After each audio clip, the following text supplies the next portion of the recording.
eu sou o Leonardo Saraiva, sou servidor aqui do Decrim Quarta Rádio de Campinas e hoje a gente vai falar sobre auxílio alimentação.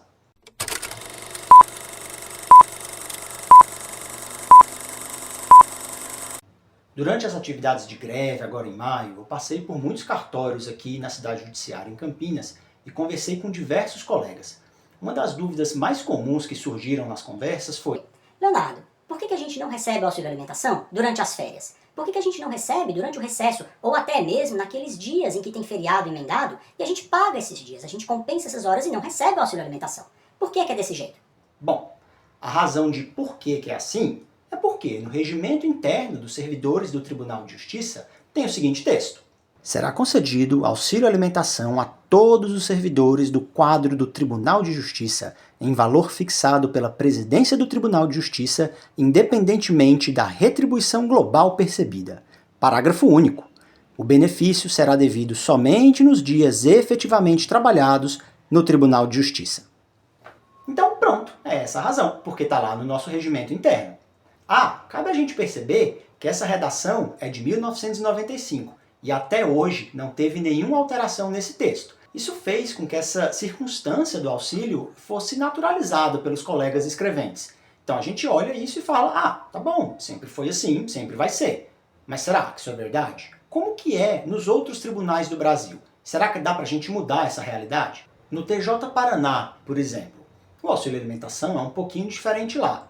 Por força de lei, o estatuto deles fala que a concessão do auxílio alimentação será feita em pecúnia, proporcionalmente aos dias efetivamente trabalhados, conforme apurado em boletim de frequência do servidor. Porém, o artigo 3º fala que fará jus ao auxílio alimentação o servidor que se encontrar em férias ou em licença para tratamento de saúde ou por motivo de doença em pessoa da família. Licença maternidade, licença paternidade, licença adotante e licença especial, bem como para frequentar cursos de capacitação ou sujeito a horário especial. Então perceba que no TJ Paraná, aqui pertinho da gente, a amplitude de previsão para pagamento do auxílio alimentação é muito maior que no TJ São Paulo. Isso mostra que a maneira como esse benefício é pago é uma opção administrativa e não uma regra escrita em pedra que não pode ser alterada em circunstância alguma.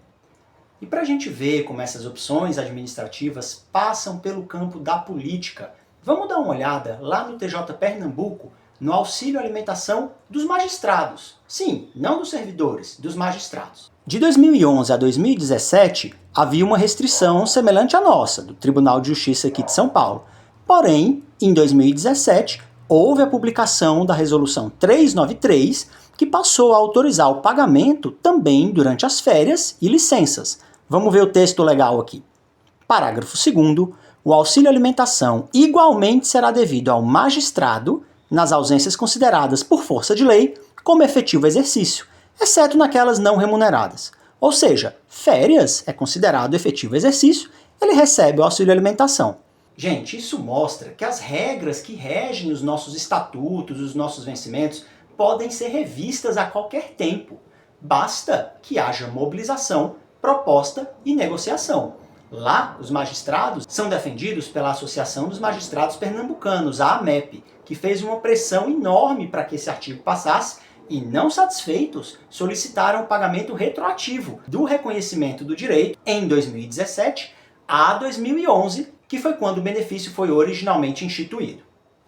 É bom que a gente entenda que o auxílio alimentação ele tem uma natureza indenizatória e não uma natureza remuneratória. Ou seja, ele não é salário. E aí, com a desvalorização dos vencimentos, ele acaba ganhando cada vez mais peso remuneratório sobre o total dos nossos vencimentos.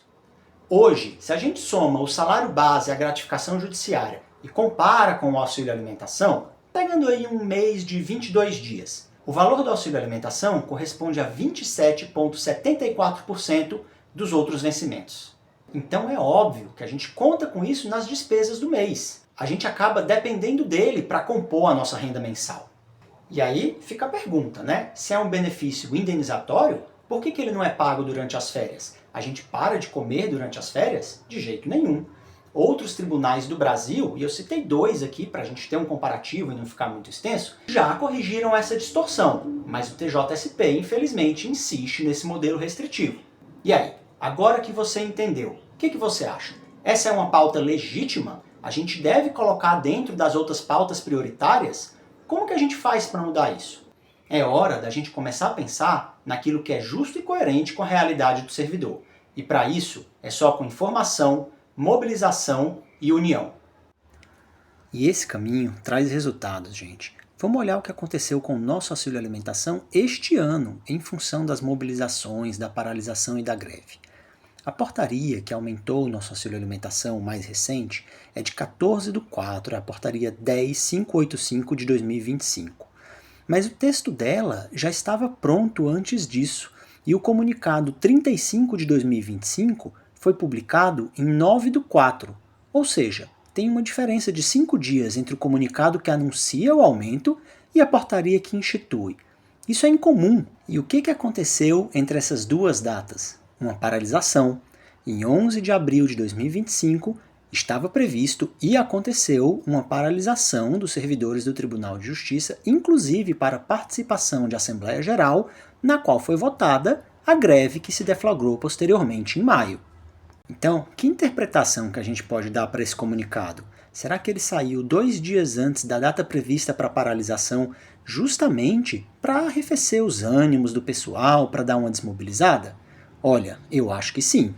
E olha só, na nossa realidade, a gente nem precisa de lei complementar para alterar a maneira como o auxílio alimentação é pago.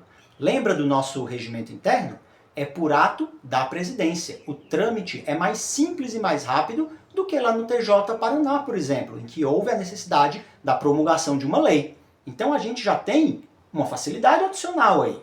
Se ainda tiver alguma dúvida acerca do benefício do auxílio alimentação, põe aqui nos comentários que a gente tenta esclarecer. Gente, um forte abraço e até o próximo vídeo.